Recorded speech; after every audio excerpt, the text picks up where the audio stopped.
Gazette du Togo, une vision sur l'actualité togolaise et sur le monde.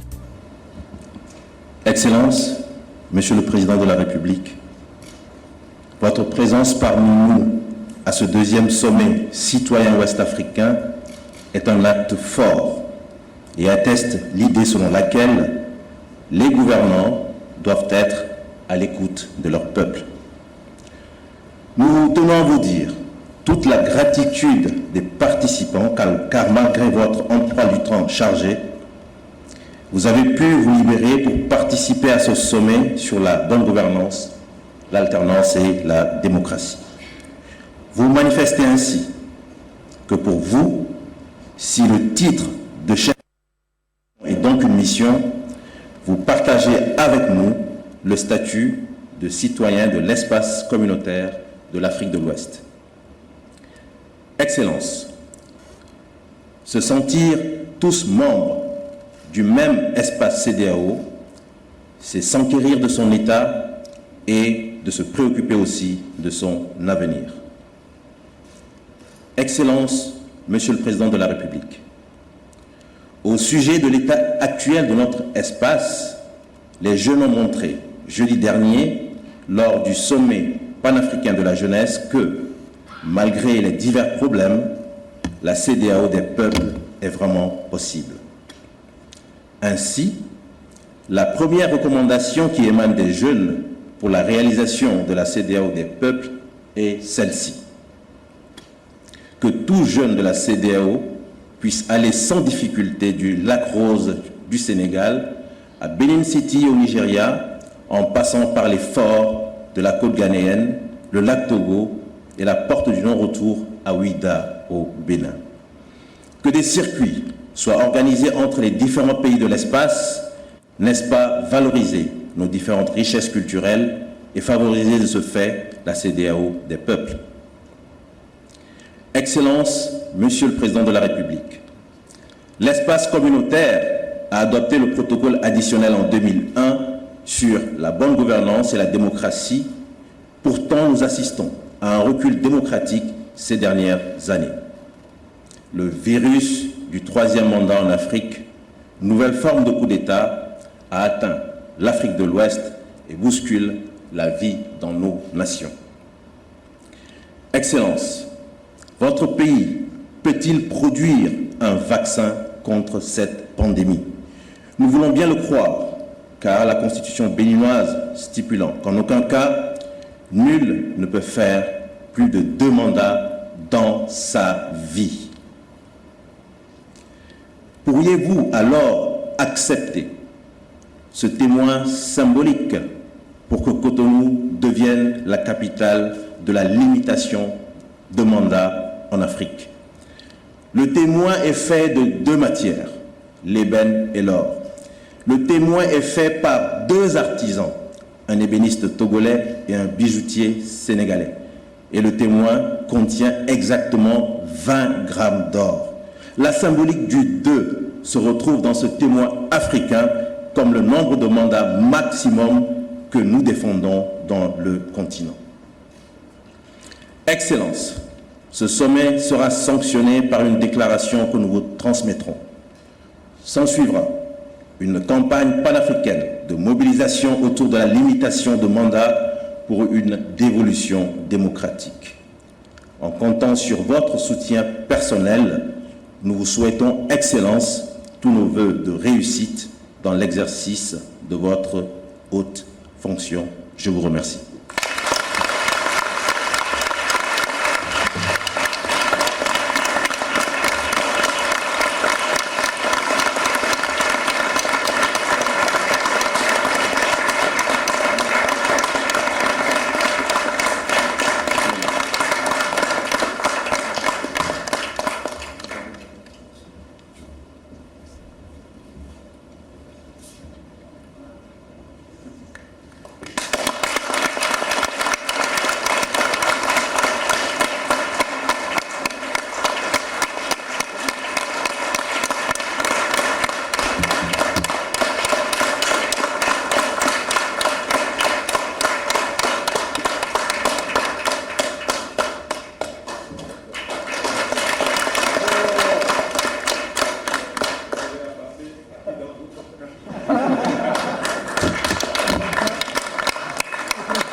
professeur, chers amis, mesdames et messieurs, représentant les citoyens de notre espace CEDEAO, Afrique de l'Ouest, représentant les jeunes, je voudrais vous exprimer toute ma gratitude et vous féliciter pour l'initiative de ce sommet. Vous incarnez l'audace et je voudrais vous saluer pour cela, vous féliciter et vous dire combien vous mettez la pression.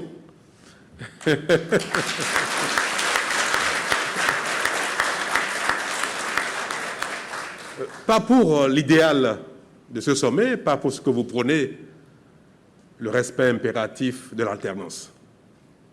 Ce n'est pas pour cela que vous mettez la pression, mais c'est pour le message auquel vous m'associez, pour l'ensemble de l'espace, CEDEAO.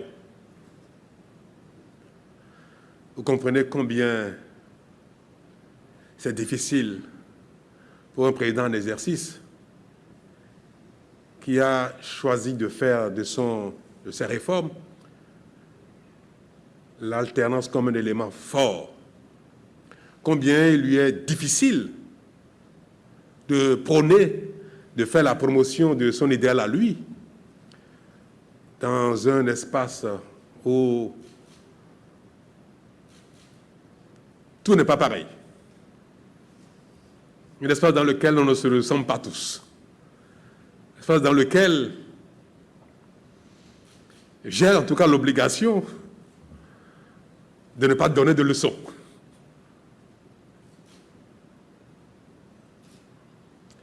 Vous comprenez donc quelle est ma fierté, comment je suis honoré de défendre sur la terre béninoise cette vertu qu'on attend des gouvernants, de ne pas se prendre pour Dieu Tout-Puissant, l'Éternel, et d'avoir l'humilité de comprendre que un autre peut toujours mieux faire, quel que soit son engagement, quel que soit son idéal. Cette humilité que nous sommes en train d'inscrire dans notre ADN ici au Bénin, que je porte avec vous, que vous portez avec moi, qui, à mon sens, ne peut plus jamais être remise en cause sur notre terre ici au Bénin, que cet idéal, pour moi, est difficile à promouvoir hors du Bénin. Vous avez l'audace. Comme cela est dans l'ADN de la jeunesse, l'audace. Vous avez l'audace de l'évoquer, de vous décider de porter cet engagement au-delà de nos frontières. Et je voudrais vous saluer pour ça. Je voudrais pouvoir m'associer à cela. Mais je voudrais vous exhorter dans la promotion de cet idéal de ne pas trop citer le président Talon. Bien que ce relais que je viens de saisir avec beaucoup de responsabilité, parce que je mesure le symbole que c'est. Je mesure la portée du symbole. Et devant vous, combien je veux m'engager et vous prendre à témoin pour passer ce relais dans, je crois, le troisième dimanche du mois de mai 2026, à celui qui aura la confiance du peuple béninois.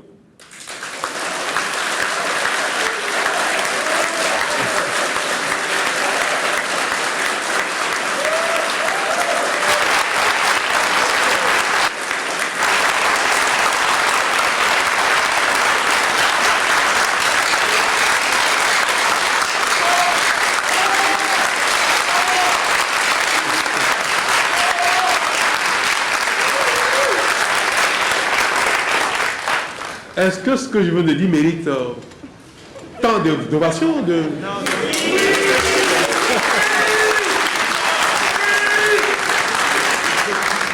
Non, à mon sens, c'est une évidence. C'est une évidence. Et je voudrais vous garantir que je demanderai une dérogation au protocole d'État pour que le symbole de l'alternance que vous venez de me remettre, que je viens de prendre, fasse partie des éléments du rituel de passation de charge.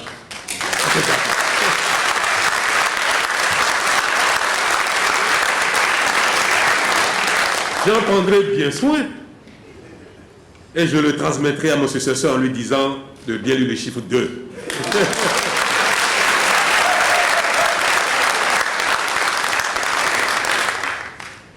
Merci beaucoup pour votre initiative.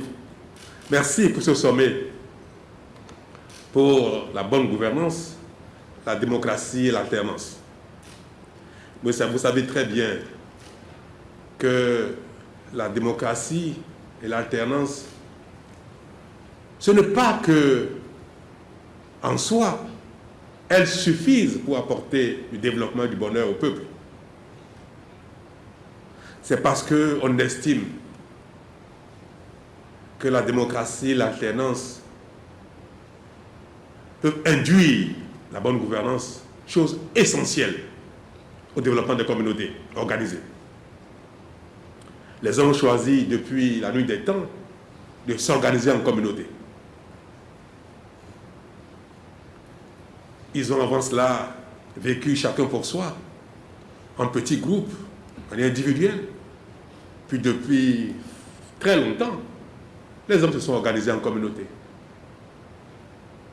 Et comme quand on est en communauté, on a besoin de structurer la vie ensemble.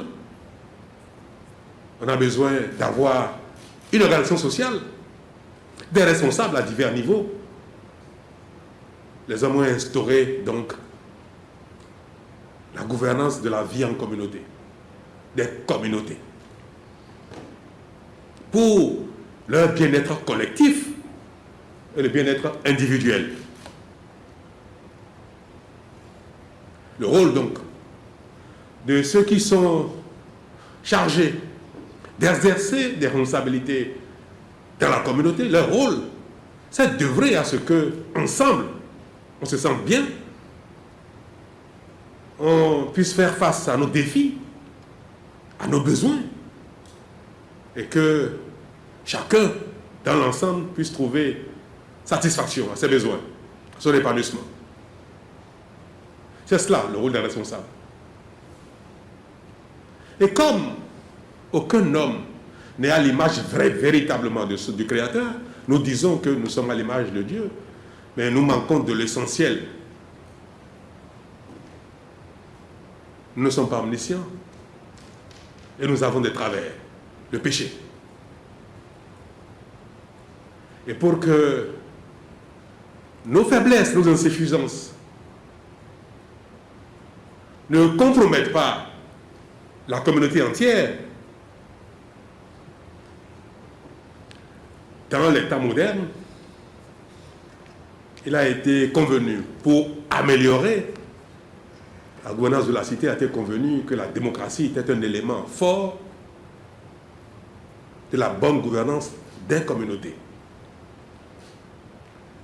Que la voix de la majorité constitue une voix, la voix la plus sage, la plus indiquée.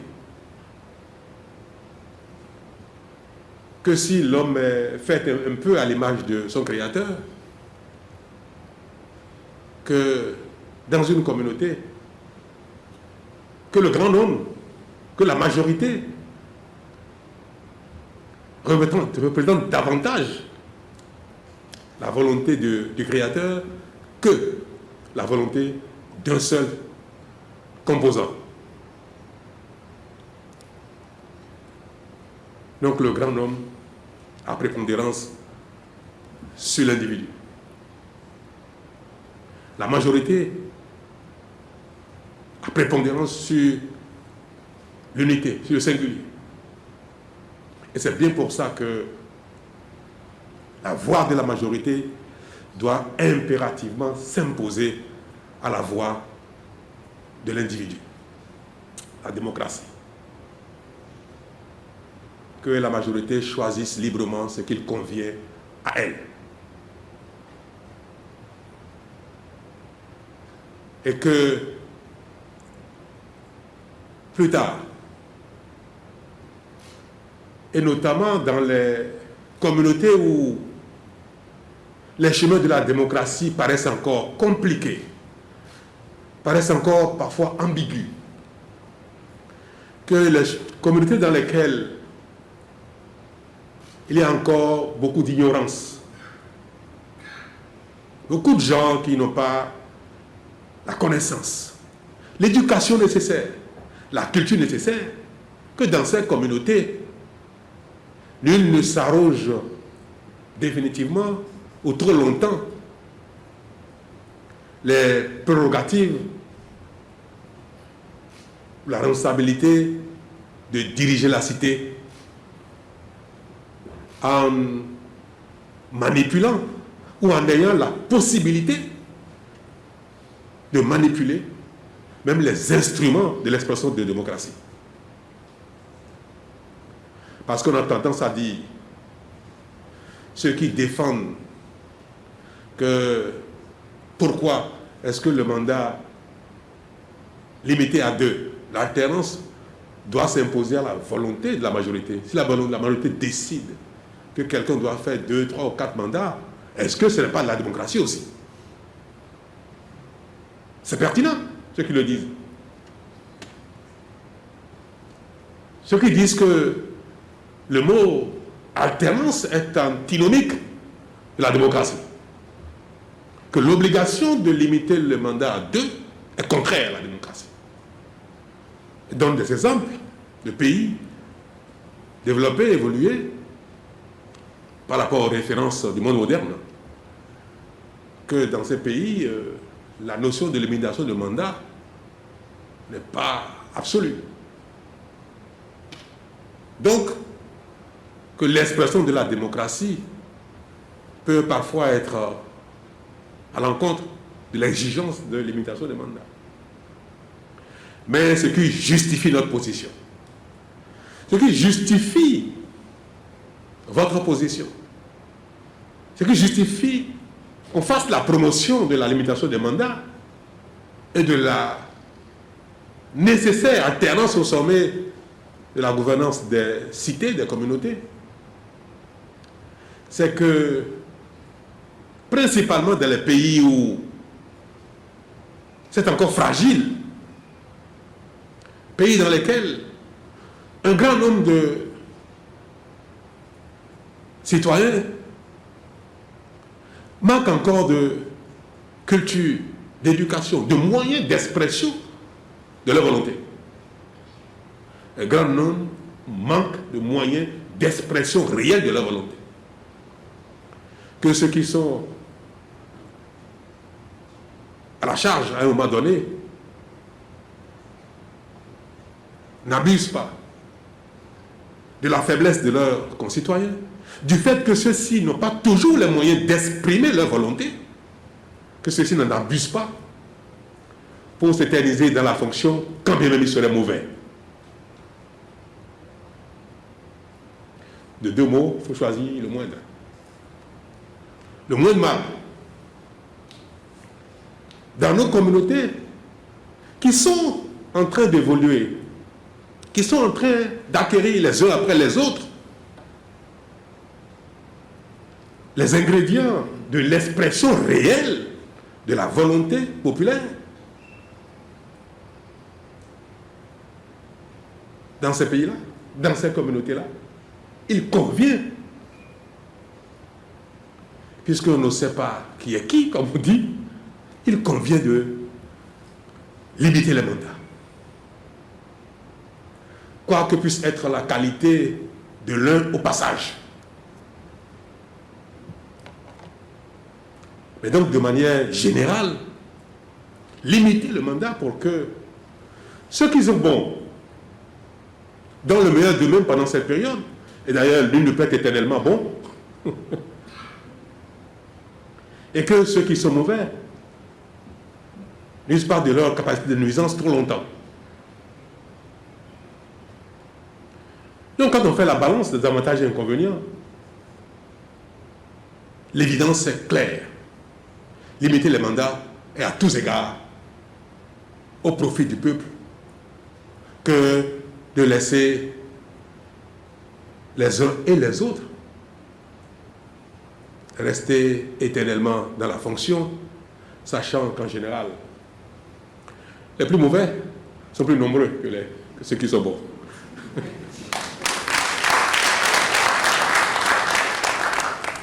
Et c'est pour ça que vous avez raison. Vous avez absolument raison de prôner l'alternance dans les fonctions de responsabilité à la tête des communautés humaines, notamment des nôtres. Je m'associe pleinement à votre action et je m'engage devant vous à la défendre.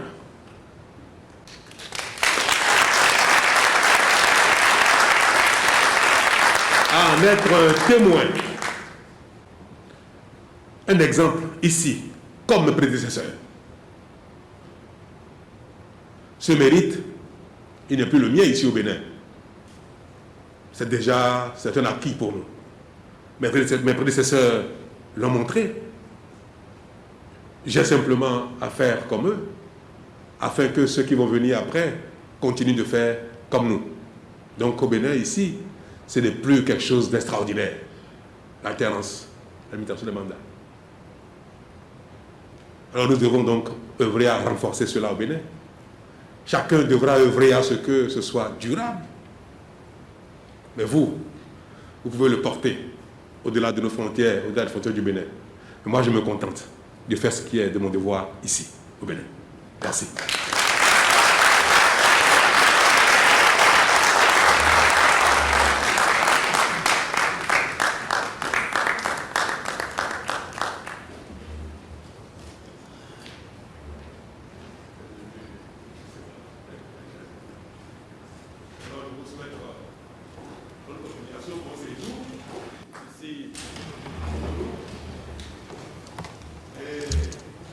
Plaisir de vous avoir tous à Porto-Novo en 2006, en 2026, pour célébrer le passage.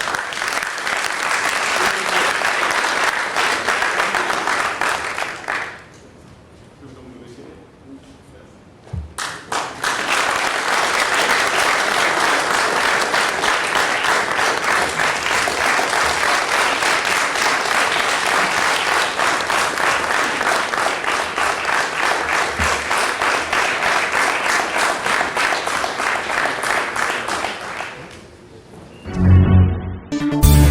La Gazette du Togo, une vision sur l'actualité togolaise et sur le monde.